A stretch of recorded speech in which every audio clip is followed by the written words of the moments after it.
over the next 2 days, which will give way to very rewarding engagements into the future.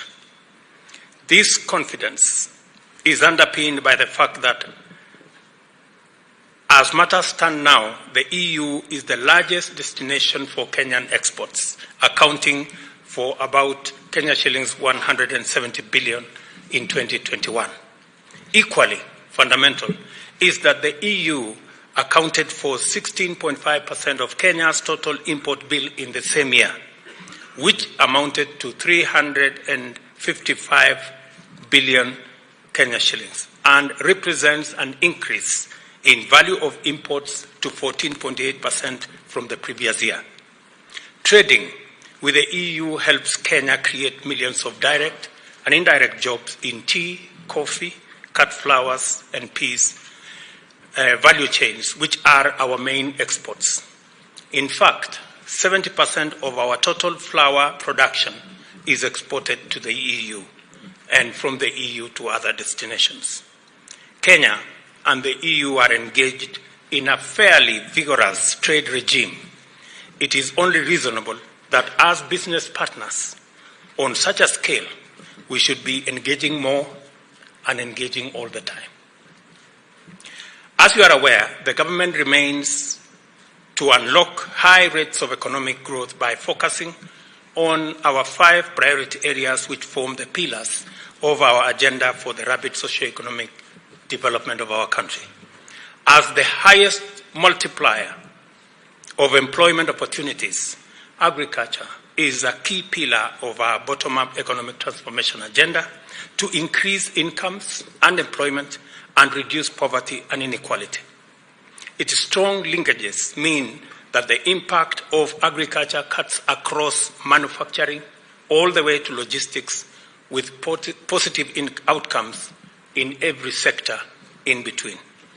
These benefits and opportunities are curtailed by barriers faced by our agricultural exports to the EU.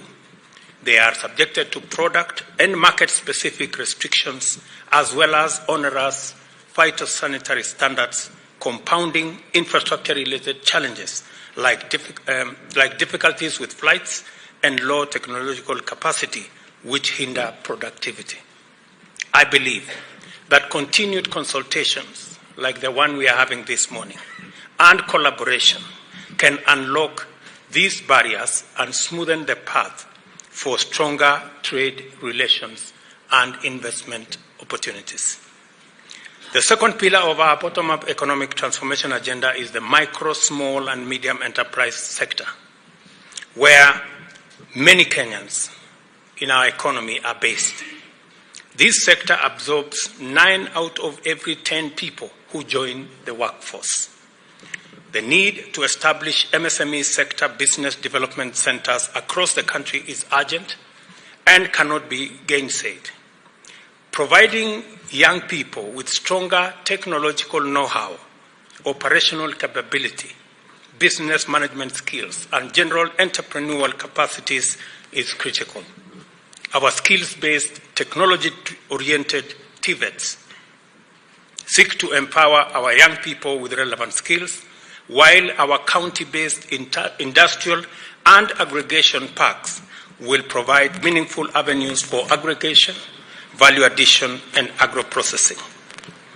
We are also ameliorating the housing shortage in the country, particularly in our urban centers, by embarking on the development of affordable and social housing units in projects that are intentionally labor-intensive in order to create opportunities for skilled and unskilled labor throughout the country.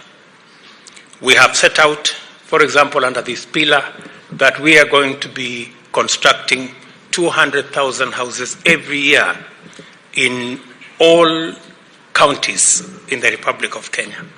The housing projects also consume locally produced materials, as well as fittings and fixtures fabricated and assembled by Kenyan MSMEs.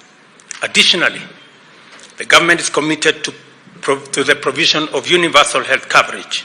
This program requires intensive investment in various dimensions of the health sector, from developing and equipping facilities of various levels to the provision of medical and therapeutic supplies. In this context, we are working with private sector to provide infrastructure facilities, manufacturing of pharmaceuticals, and other interventions that will help in the private-public relationship as we deliver this assignment on health. Finally, we shall escalate the provision of internet bandwidth throughout the country under our digital superhighway and creative economy pillar.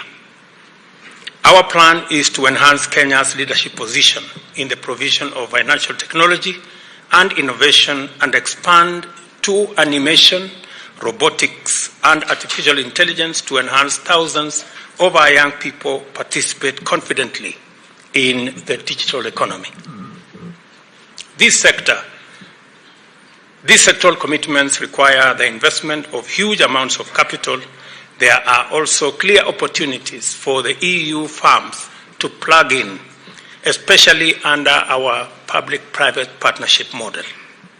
The legal framework for PPP is now in place, and investors can engage with confidence in all our areas of priority and areas of interest by our partners. A year ago, I engaged the European Business Council and shared my vision in terms of the business environment and the rules of the game. I expressed commitment with regard to institutionalization of our governance and sound institutional quality and the rule of law. I wish to confirm to you that I have made progress in implementing those undertakings to pursue solutions. The Kenya Revenue Authority, for example, is less arbitrary and more rational in executing its mandate, and now pursues alternative dispute resolution with a firm and fair focus on optimizing revenue collection and at the same time providing a customer-sensitive service to all taxpayers. The Inspector General of the National Police Service is now an accounting officer, which makes the police service truly independent and can handle all matters to do with the security of property and life of citizens, including our investors. We are making progress in supporting the judiciary to reach Kenyans closer at the grassroots by establishing additional court stations throughout the country as a mechanism to enhance our ease of doing business and making sure that disputes are resolved in time so that there are no losses and there are no unnecessary delays. The rule of law depends on the independence of such institutions and go a long way to anchor the caliber of business that makes Kenya a compelling investment destination. I am confident that we shall make further progress steadily going forward.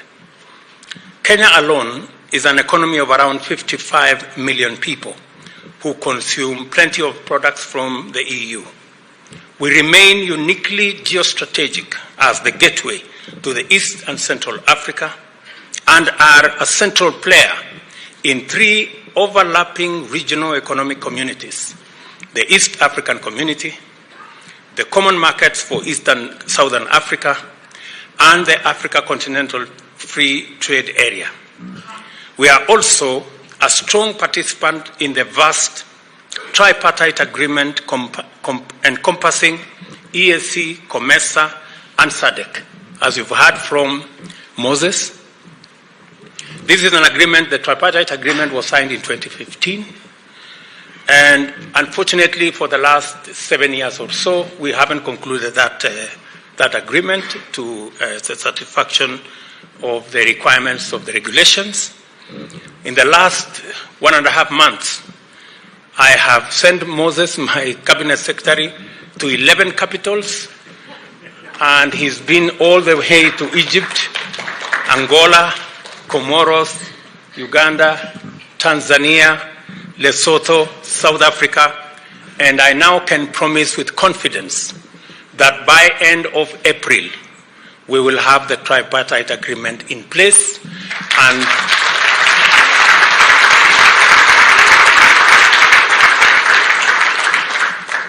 28 countries in our continent will be working as one trading bloc with 750 million people and an economy of $1.8 trillion. I think it is a great opportunity that as the EU looks at Kenya, you are also looking at the tripartite agreement, 750 million people, and a huge economy to deal with. I think we can now have a conversation of equals.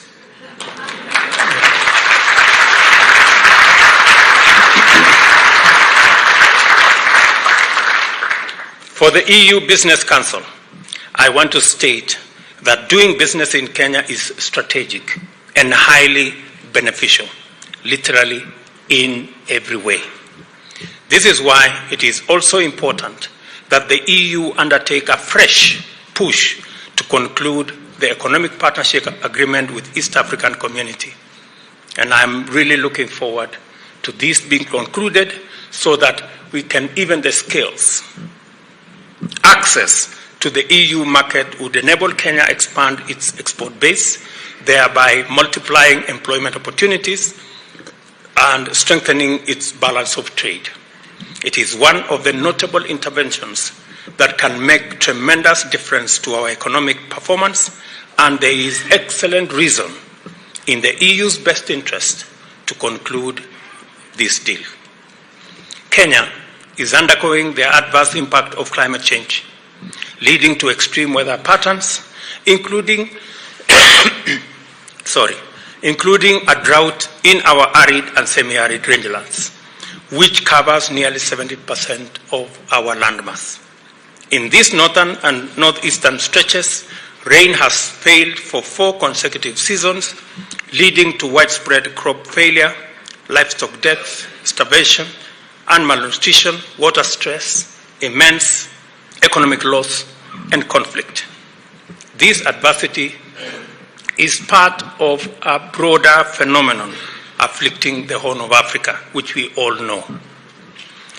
Our agriculture-driven economic transformation agenda, industrialization, food security, wealth, and job creation is in jeopardy if we remain vulnerable to erratic rain patterns.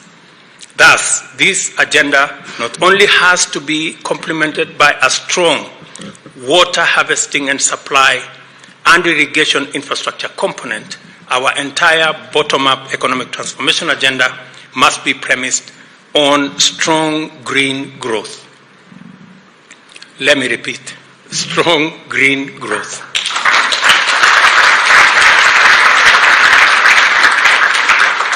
And let me say this, because I'm speaking to business, that humanity is at a crossroads. Business is at a crossroads. Investment is at a crossroads. Do we continue the coal-fired, fuel-powered growth that has brought us where we are today, with the kind of weather and climate change situation that we face, or we take a new trajectory on the path on green growth? That is the option humanity is faced with today. And as business leaders, it is important for you to analyze where the future is. Is the future in coal-powered growth, or is the future in green growth? I think the choice is rather obvious. It is not possible. It is not prudent. It is not moral. It is not right to continue the path of coal-powered, fuel-powered growth, because it poses an existential threat not just to Africa, to the globe.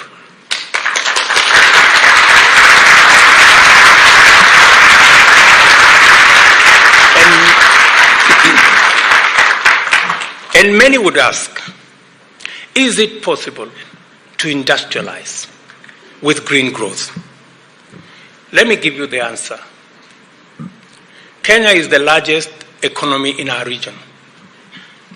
Yet, our manufacturing, our industrialization, our economy is powered by renewable energy.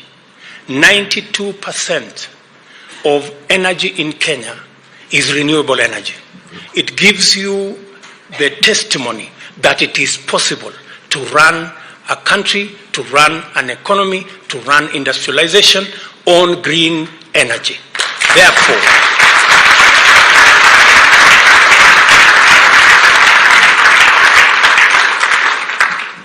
as business leaders, as people who are investors, where is the future? If you ask yourself, let me point to you where the future is. The future is in green growth. And green growth, the leader in green growth is in the African continent. Why do I say so? This is the continent that has 50 times renewable energy that is demanded by the world. 50 times, number one. This is the continent that has 60% of all solar renewable energy. This is the continent that has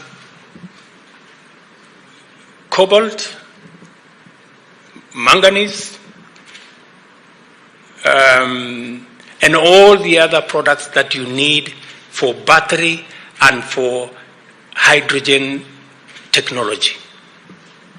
This is the continent that has 70% of its population under 30, giving you the human resource that will power the industrialization and manufacturing going into the future. This is the continent of 1.4 billion people. If you are looking for a market, I've just explained to you that the African CFTA brings a market of 1.4 billion people. As an investor, if you are looking at the future, and the future is green growth, and green growth is in Africa, and the ingredients of driving that green growth is renewable energy. And renewable energy, we have 50 times in Africa. You should know where your future and the future of your business and investment should be going. I do not explain.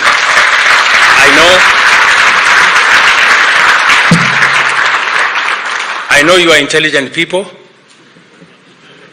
and I'm sure that's why you are sitting in this room, because you know where the future is. And I want to welcome you to Kenya. We are going to provide the necessary leadership to make sure that we come to the table with solutions on climate change, with solutions on green growth, to provide the globe with the solution. Where are we going? And the necessary infrastructure that will take us to the next level. I am very confident that green industrialization, green manufacturing, the epicenter is going to be in this continent, and your first foot should be in Kenya.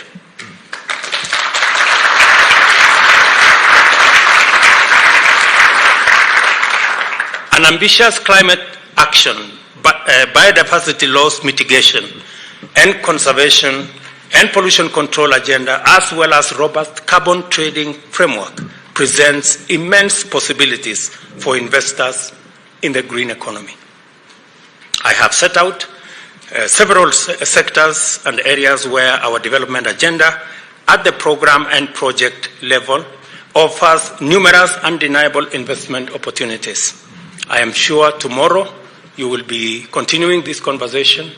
You will go in depth into the opportunities that are there, and officials of my government, led by my good friend Moses, will lead that charge. And if there are any questions and they are unable to answer, please report them to me.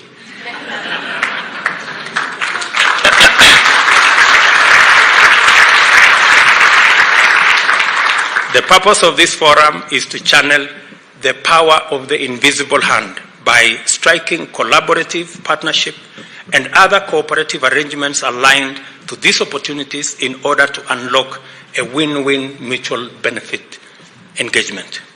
The progress made towards success of deliberations on this forum depend on the ability of participants to initiate and sustain deep and candid conversations, demonstrate good faith, and appeal to mutual benefit in order to address concerns, allay fears, give comfort, and build the necessary trust for us to move together.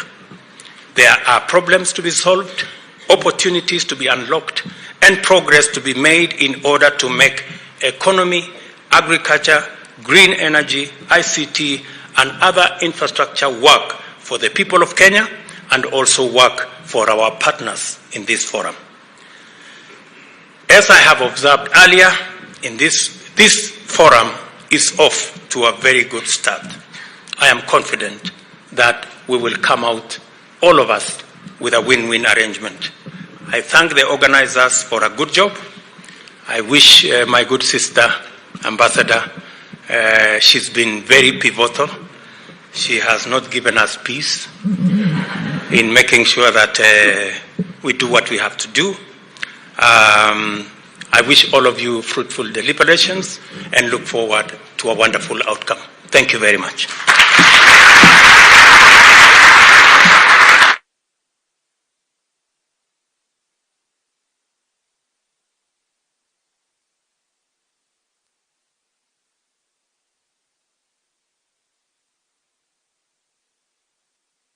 The European Investment Bank Vice President, the Cabinet Secretary for Foreign Affairs, and also the French Minister on stage.